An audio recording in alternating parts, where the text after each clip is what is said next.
So you mentioned your daughter. Mm-hmm. Obviously, a big accomplishment in your life. Mm-hmm. Being a mom myself, I know that kids mean a whole lot. What's one thing that you can tell us about your daughter and what she means to you?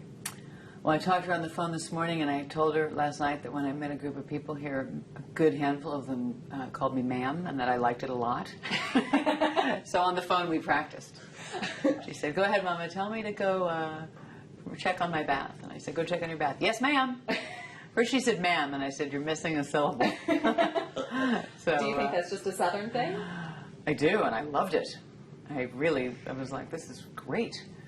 So in my house, you know, and then I asked my partner if we could call him ma'am, and he wasn't down with it, but I'm working on him.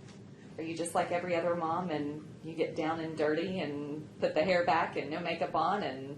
Oh yeah, Okay. yeah. Yeah, I don't even know how to answer that. I'm pretty much a full-time mom, and I work occasionally at this point. So yeah, it's just me and my very helpful partner who contributes an enormous amount. So And she's beginning to be more independent. So how old is she? She'll be 8 in a week.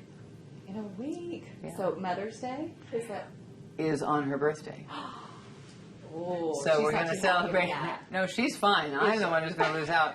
But we've decided to celebrate it the day before. So I will have my Mother's Day, I'm sure.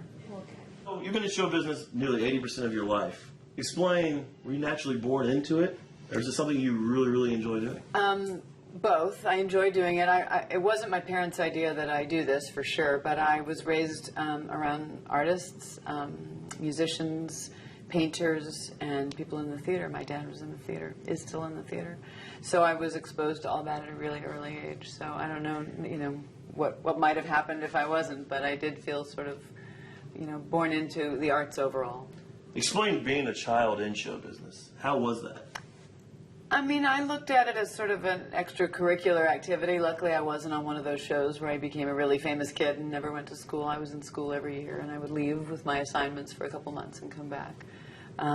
Having said that, I'm not rushing to have my daughter do it, but it was great for me. I met great people, and like I said, I think I was really blessed to not have some big, huge, successful show or movie that made me a well-known person at an early age.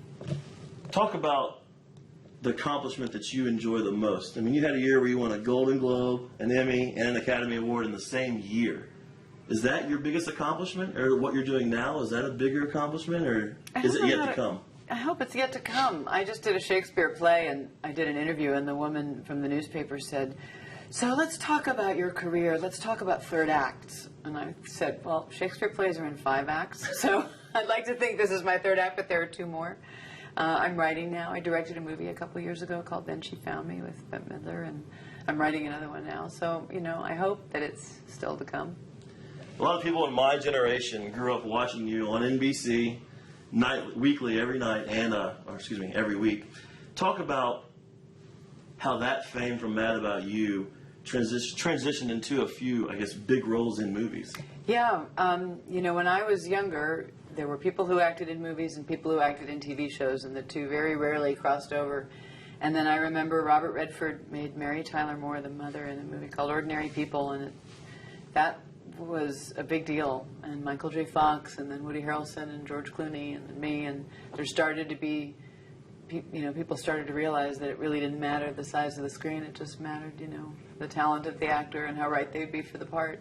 And I think I really, benefited from that. I find myself planning my daughter's dentist appointment and planning my daughter's summer camp, and then kind of forgetting to do those things for myself. So I think it's a real gift to her, if I remember to have fun myself and take care of myself. So how do you have fun? What do you like to do? Spend time with my friends. I surf a little bit, which you guys do a lot of here, I know. We have a really dirty water. I think you've got much cleaner water. Big waves. Big waves. You should stand-up paddle. That's my newest thing, is stand-up paddling, which you could absolutely do here. It'd be perfect. Okay. No wind. A little sunscreen wouldn't kill you out there. So I do that. I do yoga. I read books. I write for work and for pleasure. Questions. What's your favorite food? Good God. Fish taco. It's not even true, but I like a fish taco. What about your favorite music? Genre? Oh, I can't. I just can't. I like. You're in Southeast everything. Texas. You might as well say. What do I say? Country music. Exactly. That's true. But go ahead.